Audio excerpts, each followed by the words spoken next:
What do you got for me? What's wrong with you people? I got nothing for you. What's wrong?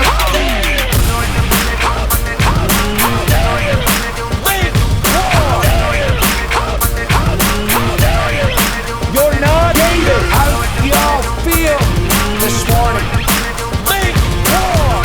I feel rotten. That's how I feel. Well, that was enough for me. We could have had the benediction right there. That was so good. What's going on, everyone, and welcome to The Reformatory, the podcast for the local church and by the local church, and we are your local churchmen, and we're back. Took a week off. It was busy week for both of the boys. Jack up to his ears in work, and same with me. I was dealing with a lot of work stuff, a lot of church stuff. And as always, those things got to come first. We love this podcast, but it wouldn't be a very good for the church and by the church podcast if we prioritize it over the church. That would kind of go against the whole shtick of the podcast. But we're back. Yeah, glad to be back. Glad to be back in the studio. And Jack, it's good to be doing radio with you again, my man. How are you? Yeah, doing well. Good. Doing well for the most part. It's out of the ordinary, nice sunny day in the Pacific Northwest. So that's kind of unusual, but all right. Yep. We will take it. You know what I'm looking forward to, Jack, is that men's conference, that like Patriot conference that's going on at the Gorge. Oh my gosh, no. Where we got you know who's coming back into town? You know he's coming back into town, man. It's been a minute since he has chosen to show his face here in good old Washington. But I mean, he's playing it smart. He's not even going into Seattle. He's going to the Gorge, right? So he's heading to Eastern Washington because he's hoping, you know, like, oh, they don't know me out there, you know that's gonna be fine. But old Drisky's coming back to his old stomping grounds for an old conference, man. It's big news. So dumb. Dumb. A lot of like the groups, I think it's like Seattle pastors area networks. Three guys that post, like, dude, and then one guy's like, and then one guy's like, nah, son. Yeah. Like one guy. We remember what you did. Pepperidge Farm remembers. Yeah, exactly. Dude, yeah. We remember who you are and what you did, man. Yep. Yeah. And it hasn't been that long. It's been like 12 years. What was it? Yeah, only 12 It was like years. 2014. Yeah, something like that. It was over 11. Yeah, 11-ish maybe. Yeah. It has not been long enough for history to forget. But hey, he's hoping. He's doing his best. Jack, my man, it's good to be with you. I'm glad we're here doing our thing again. And let's get to our topic today. A fun topic today. Some local church stuff. Talking to the youngins. Talking to the young folk. Do we have some don't forget to eat your instant Oh, grams? I got that. Absolutely. I'm just priming the pump here. But yeah, before we hop into our main topic, it is time for everyone's favorite segment, and that is don't forget to eat your Instagrams. And now's the time you've all been waiting for. The Reformatory Podcast presents Don't Forget to Eat Your Instagrams with your hosts, Josh Loftus and Jack Barry. And remember, kids, it's not heresy if you believe it hard enough.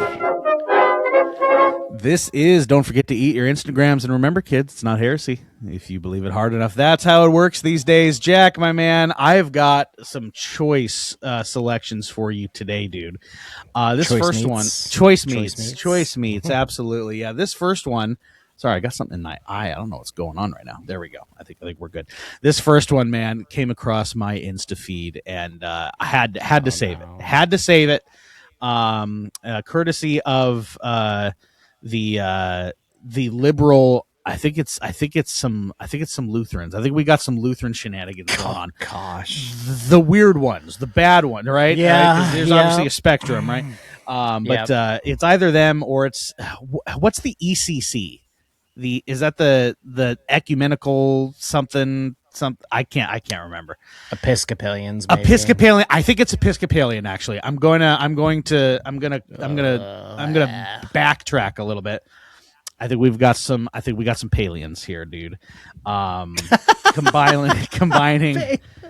some Palians, combining Lord's Day worship with some Disney, man. And I'm gonna hit you with that right now.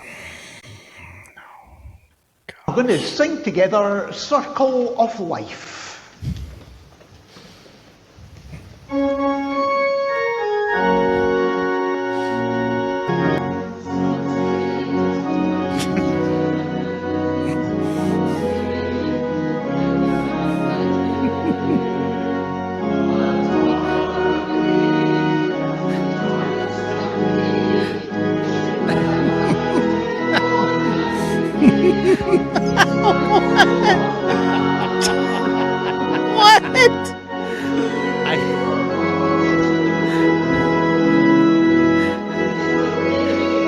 Oh, dude. So normally I'm a fan of like the organ in songs. I think the organ is great. Like I love old fashioned. I love how it fills the rooms. Elton John, dude, it's just not meant. That's not a good call. I don't think those are the lyrics. I think they changed the lyrics to that too. Did they? I mean, I wouldn't be surprised. I don't know. I thought those were the original lyrics. Dude, this guy's accent though, at the very beginning, the way he intros this song, like I do want this guy to read some audiobooks. We're going to sing together Circle of Life. Circle of Life. It goes into a horrible rendition. Oh my goodness! All right, Jack. If you didn't think that was bad enough, I have got some. Boy, this is great. I think what I like even better than Disney in the local church. What about some MJ? What about the King of Pop? Oh no!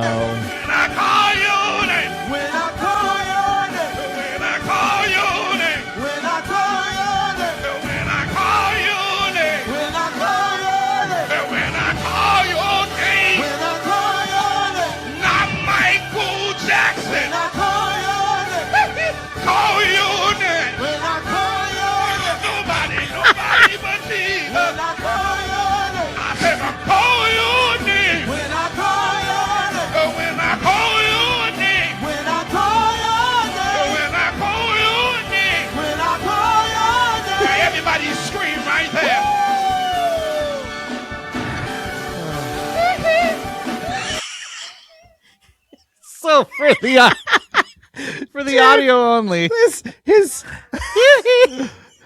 for the audio only listeners, the guy is wearing a suit made out of fruit by the foot.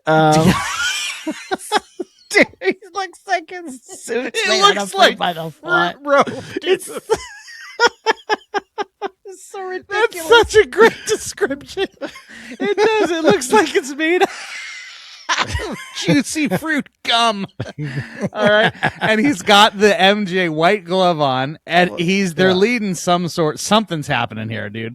Something. It's some sort of church conference. I don't know what. And my favorite part is when he sneaks in with the little he's. When I call your name, when I call your name, not Michael Jackson. When I call your name,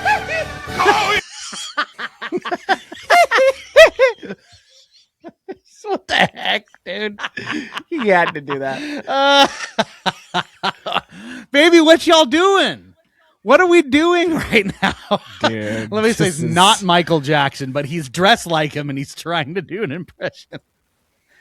Oh my goodness, Jack. I love this segment so much. It always delivers some of the best material for us to chat about. It's good stuff. Well, that was the Instant Grams, ladies and gentlemen. As always, submit your own, send them to us, and if they're pod worthy, we'll definitely throw it up here and react to it. But Jack, we're talking about some cool stuff today. We are addressing, as I kind of pre-gamed at the beginning of the podcast, kind of promoed. We're addressing the youth. The youngins, yeah, those that are young, which you and I I mean, it's all subjective, of course, but we are no longer. And I know that more and more every morning when I wake up, and I'm sore, dude. I was okay. So to kind of lead in, right? We Lauren and I are starting up a small group again in the fall, and we're doing some events kind of through the summer to kind of get people interested and get some people together. This last Lord's Day, after the service and after we had our members meeting, all that, we all went to the local bowling alley here in town for some continued fellowship. It was awesome. And my arm was really, really sore, and I couldn't do it. Like it was just stiff and just hurting. And I'm sitting there, and one of the young ladies, she's sitting there waiting to bowl, and she looks at me and she's like, "Did you hurt your arm golfing or something like that?" And I said, "No." I said, you can't laugh. And she goes, "Okay, what happened?" I said, "I think I slept on it wrong." I woke up, I went to bed, I was fine, and I woke up, and here I am, and the only thing I can think of is that I just laid on my arm for too long of a time. Welcome to life after 30, but it's okay. But Jack, what we're talking about today, this is a topic that I think is one that I truly wish that some of my earlier pastors growing up would have walked me through this, because the type of person that we're going to kind of address here, I was the epitome of growing up, right? So our main kind of thrust of the podcast here, it would be out of 1 Peter chapter 5, right? Starting in verse 5. Okay, we have an exhortation here from Peter to the church, and throughout First Peter, obviously, Peter has been kind of going through the different subsections, the different classes of people that comprise the local church. So he's talked to wives and husbands. He's talked to slaves, right, and owners and things like that. And now he saves this little verse right here near the end of his letter for the young people, those that are young in the church. So 1 Peter chapter 5, verse 5 says, "Likewise, you who are younger, be subject to the elders."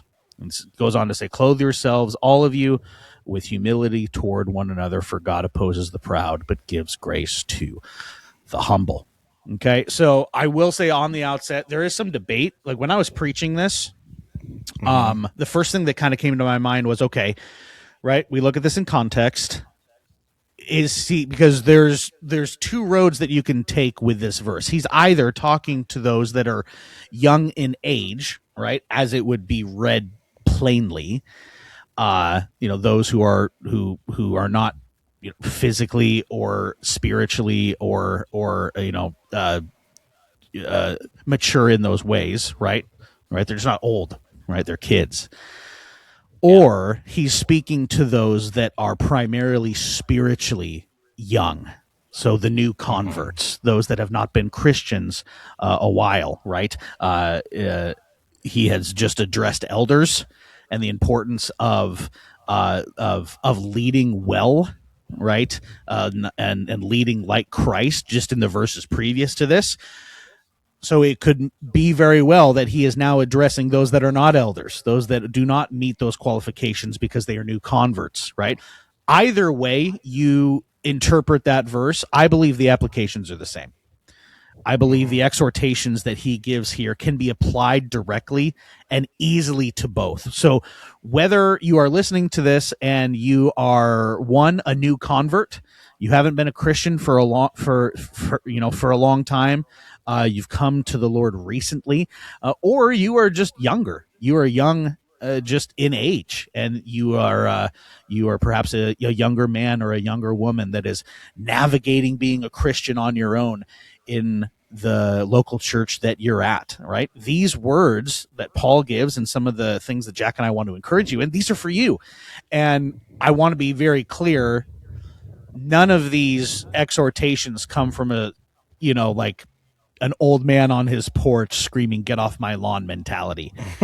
These are exhortations and things that I have come to know and believe because I wish somebody would have, like I said, a pastor would have walked with me through some of these, because the lessons that I learned from being the antithesis of these things, they were real and they hurt, and there was real consequences, right?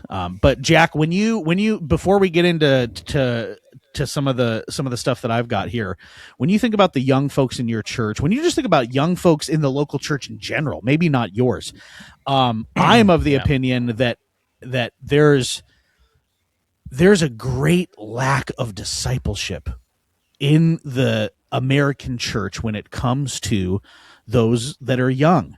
And I think that we see, a great hunger and a desire, at least I do, on the parts of young folks wanting to know about God, wanting to learn about his word and dive deep into non-superficial things.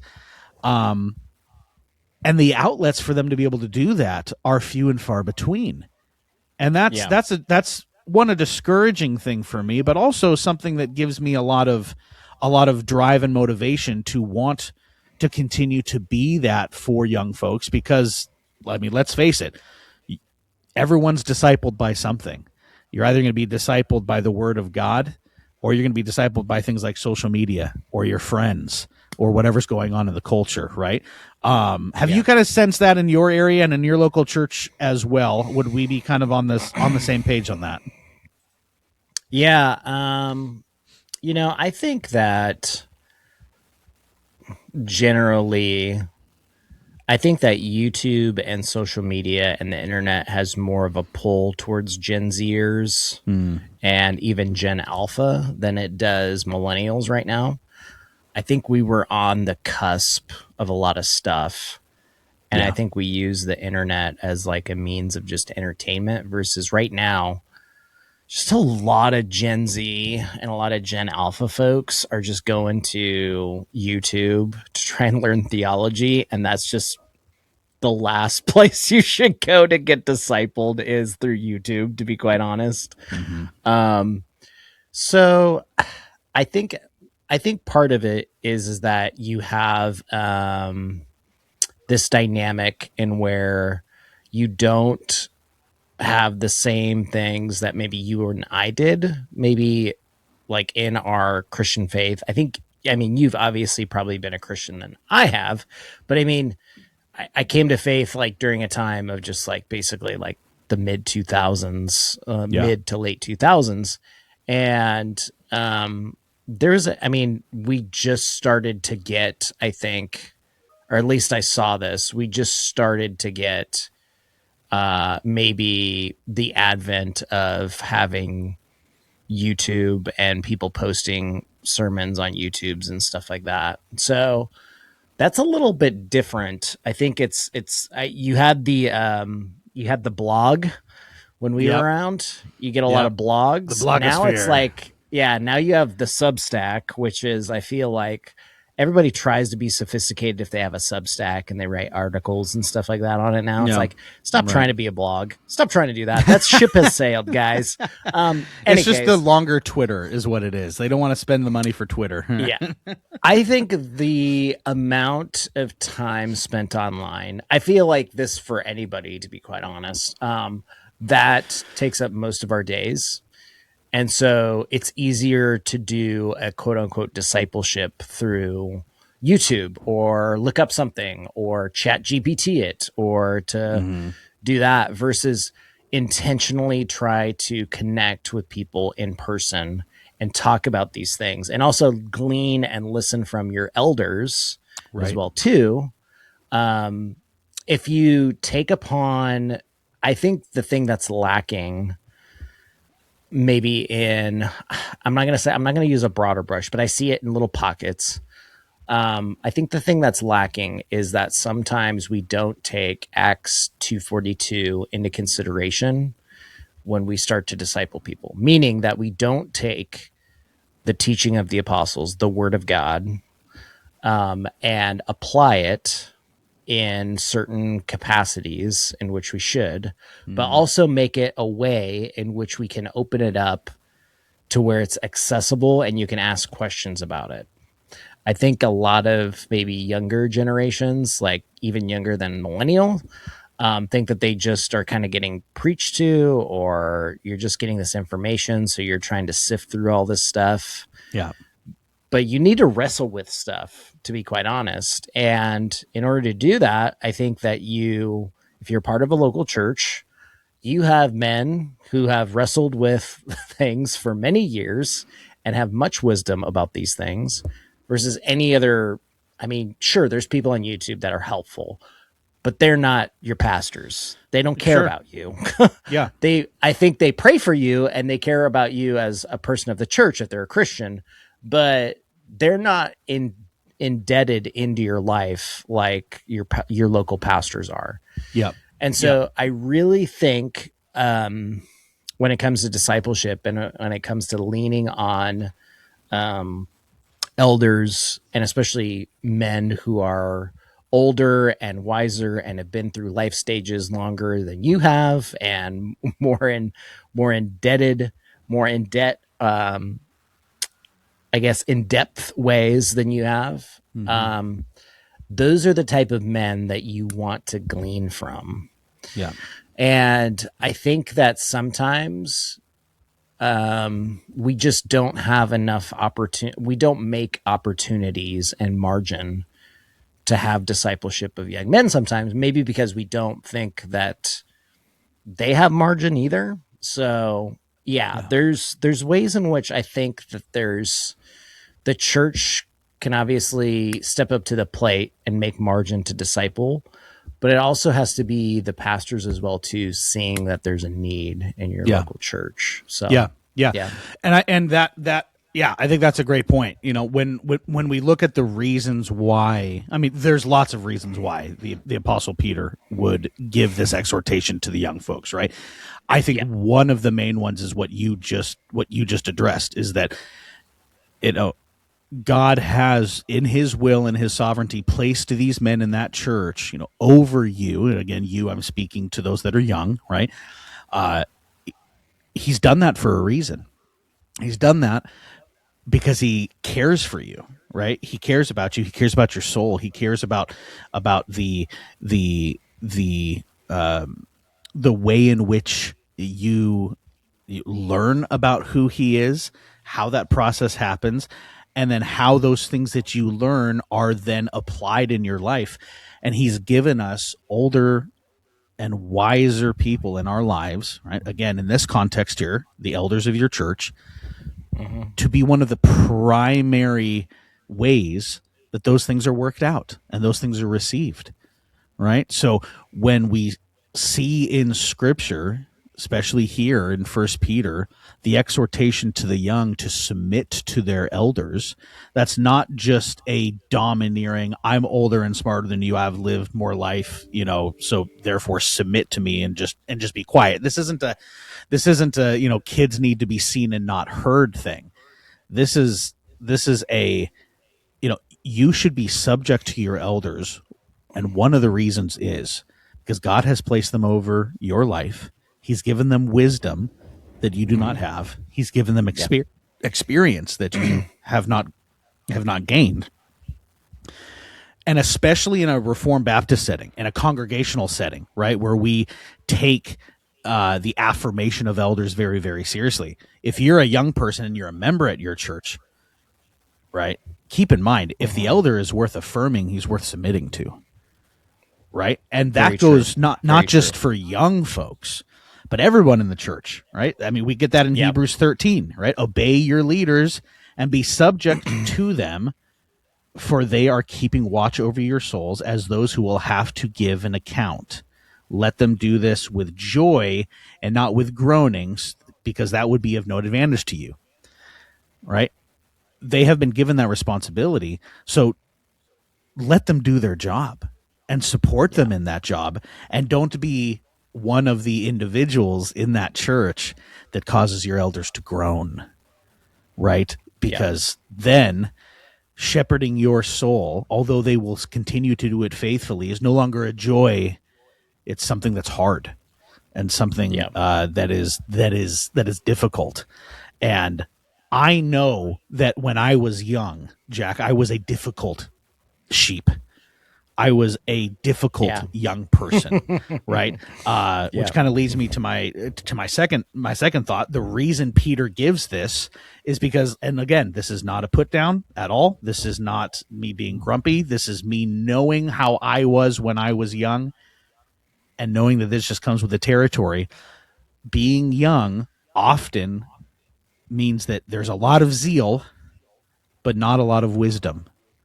There's a lot of fervency, a lot of desire to get into the fight and get into the fray and be on fire for Christ, right? And study theology and all these things, but not a lot of wisdom with how to apply that and how to go about that correctly and biblically. And that was 100% me. I had a head full of knowledge, right? I just, for some reason, I got super into theology when I was young. I mean, it was just because I was homeschooled, and you know, maybe that's it, right? But that's the way it was, and theologically, again, this is not a prideful statement. It's just the way it was. Like I was the only one in my friend group studying theology. Nobody else was doing that, right? So me having all that zeal and all that knowledge, but not the wisdom to temper it, it was a disaster, man. Oh, I was so prideful. I was so arrogant. I was like, I was the king of the cage stage, and I desperately needed discipleship. Desperately, I needed older men to come alongside and not dampen the flame, right, but direct it, right. And that's what elders do. That's what they're supposed to do for those that are young, either in age or in the faith. They see that zeal that's there. And they say, okay, let's direct this. Let's not dampen this, because this is a good thing. This is good for you to have, but let's avoid some of the mistakes that I made in my youth, right? Because you know, Proverbs, what is that? Proverbs 19. Even zeal is not good without knowledge, and the one who acts hastily sins. And that was me. So, young folks, it just comes with the territory. You're young. You got a lot of energy. You got a lot of zeal. You're very passionate. That's good. That's not a bad thing. But your elders are there to help direct that. And sometimes it can feel like they're trying to dampen it. And that's just not true. Yeah. Right? They're there to help direct. And you are called to submit to that because, again, they've walked that path that you're on before you. And they've got a lot of experience in which to learn from and to which to glean from, and it's there for the taking, right? Yeah. I think for me too. I don't think it was so much theology for me when I became a believer, but I was just very serious about, if we're going to say that we're Christians, we should probably follow the word.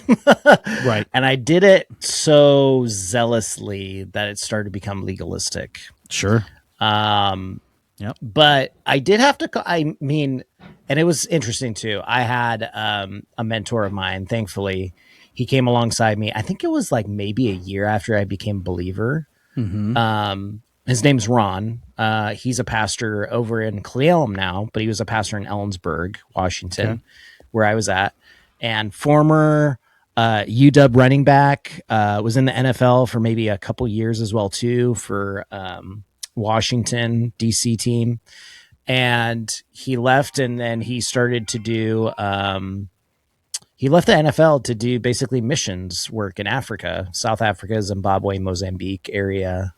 And he really took me under his wing. He came back from the mission trip and the mission field, and he really wanted to settle down into a church and become an elder. And he did that. And he really started to say, hey, you know, just, you should probably calm it down a little bit. And then on top of it, he would give me a lot more direction for what I was angsty about.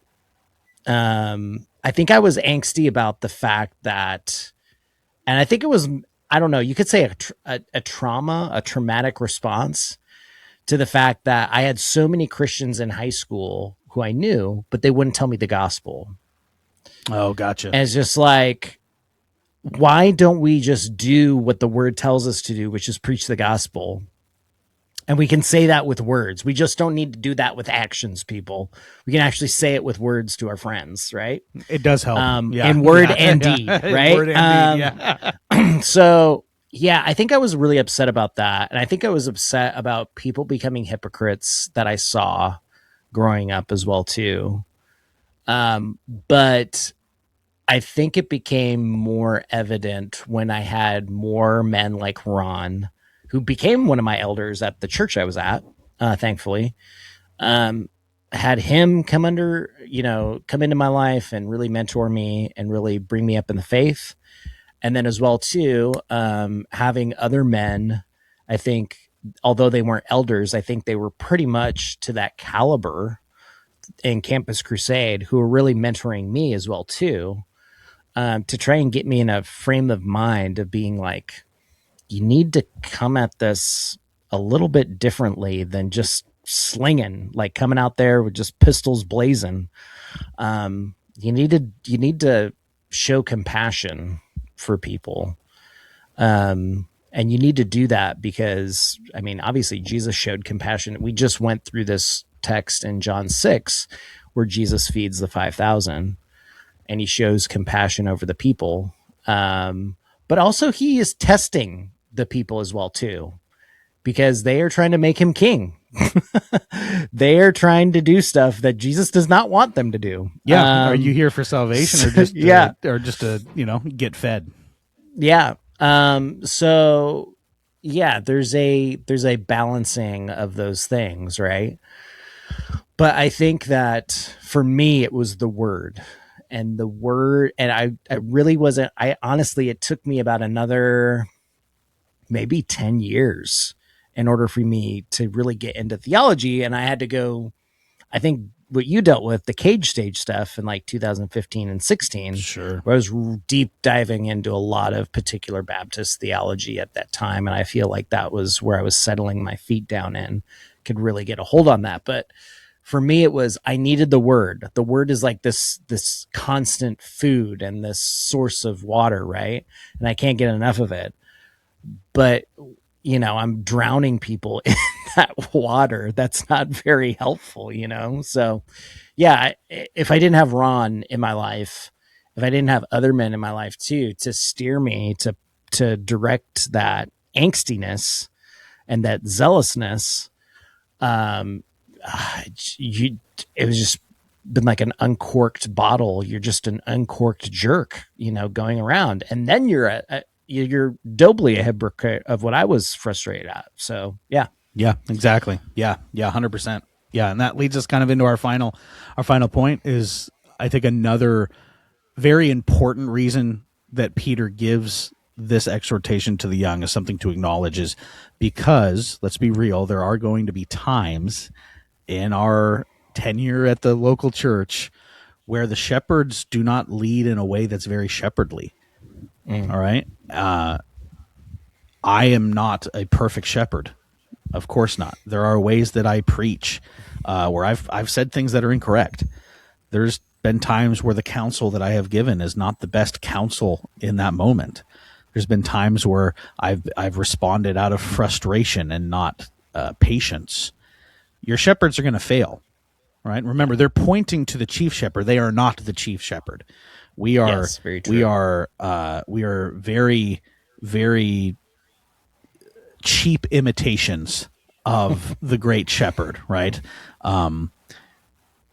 But I think the reason that exhortation is there is because, of course, barring, this is an important qualifier, barring disqualifying sin, of course, right? Or this is not carte blanche for any and all behaviors, right? But if your shepherd does something or says something that is not shepherdly, that does not automatically give you permission to write off what they are saying or write off their authority or the position that God has placed them over your life.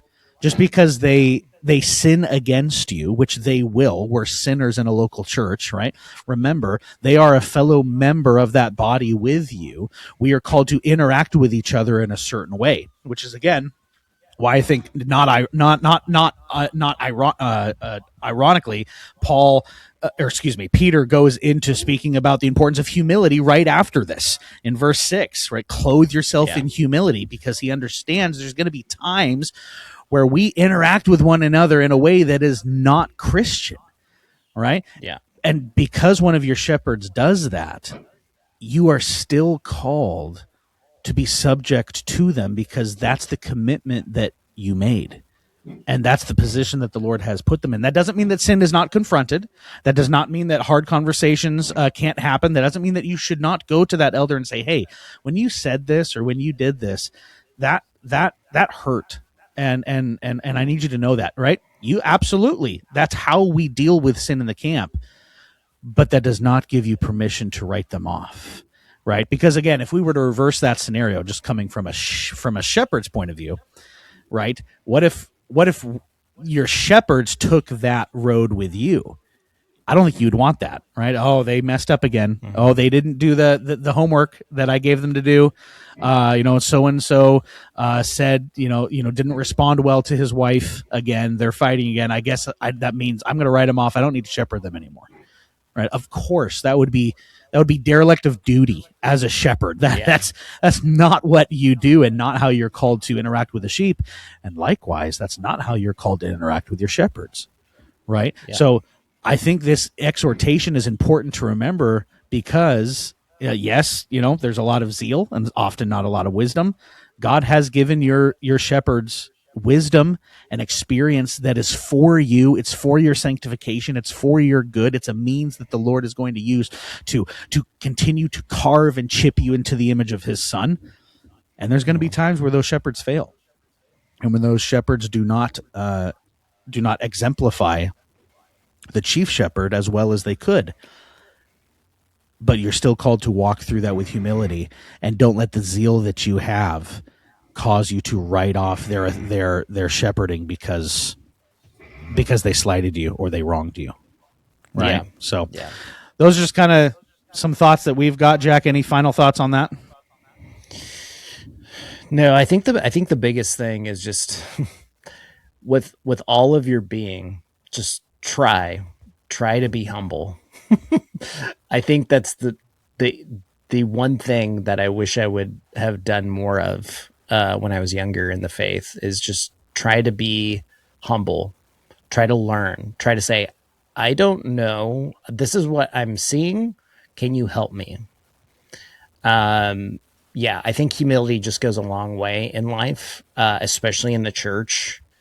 And if you are saying that you need more knowledge and to learn more, and you're asking for humility, I think that's going to be reciprocated on pretty well by people. So, but yeah, I think final thought is just try to seek out humility in your angstiness, so to say. So yeah, no, I think that's great, man. Yeah, I've got roofers right above me. I don't know if you can. Yeah, I hear them. I hear them. Do you hear that through the mic? It is so loud. Screws. I can hear the screws go drilling into the rafters. It's probably time to get out of here. So yeah, those are our thoughts to those that are young, either in age or in the faith. Again, like, we are for you. We are. I love the excitement and the zeal and the fervency that I see, even in my own local church, of the young folks that are taking the things of God seriously. It's such an encouragement to me to see that, right? And if that is you, please keep going, continue, right? But do not do that at the expense of the relationship that you're called to have with your local church elders, because they're there for you. Right? Yeah. They're the ones that are called to disciple you and to come alongside you. That's their job, and there's a lot of joy in that. Utilize that, because pretty soon you will be that person that looks back on the young people in your church, and you're going to remember the things that you went through. You're going to remember the ways that your elders came alongside you, and you're going to be able to do the exact same thing for the generations that are coming behind you. That's how the church is built. That's how it works. And it's super exciting when we see that actually happening and being fostered in the local churches. So, Jack, my friend, why don't you get us out of here? Yeah, if you appreciate Josh and I's thoughts and just expoundings upon certain texts and exhortations to certain groups of believers to make the local church central to the believer's life, you can follow us on the sociables, if you will, the Facebook, the metaverse. I don't know. There's no meta. I guess it's just the meta now. So there's no metaverse. I think they turned that off. The Instagram goes well with chocolate or marshmallow, or we'll sprinkle a little heresy on top of it, or the sociable, formerly known as Twitter X. You can follow us on all those sociable platforms at the tag @ReformatoryPod. You can send us DMs on those platforms as well too. Comments, questions, episode ideas, concerns, anything along those lines. We gladly admit those through the sociables. And Josh, you can tell the lovely people how they might support us further in our endeavors here. That's right. Well, if you like listening to the Reformatory and you want to watch the Reformatory, there will be no footage of the roofers, unfortunately, just audio. But you can head on over to YouTube, and we do put up the video portions of the podcast up there. You can like, comment, subscribe, hit the little bell for notifications, as the kids say. We appreciate that. You can rate this podcast and review this podcast on Apple and Spotify. Helps get the podcast out to more people so that more people, perhaps young people, can be encouraged in making their local church central and primary in their life. That's some really, really good stuff. Last but not least, we have a Patreon. And if you want to head on over to the Patreon from here and listen to a couple eps filled with roofers drilling into studs and doing what roofers do, it's all right. We're keeping America working, Jack. That's what we're trying to do here. Right? It's $5. That's all it is. $5 a month. That's cheaper than a Starbucks drink a month. And if you choose to do so, my friends, our pledge to you is that your name shall be hallowed. Hallowed, sir. Hallowed. Hallowed through the halls of the podcast. That is our pledge to you. We thank you all for listening, and we will catch you on the next step of the Reformatory.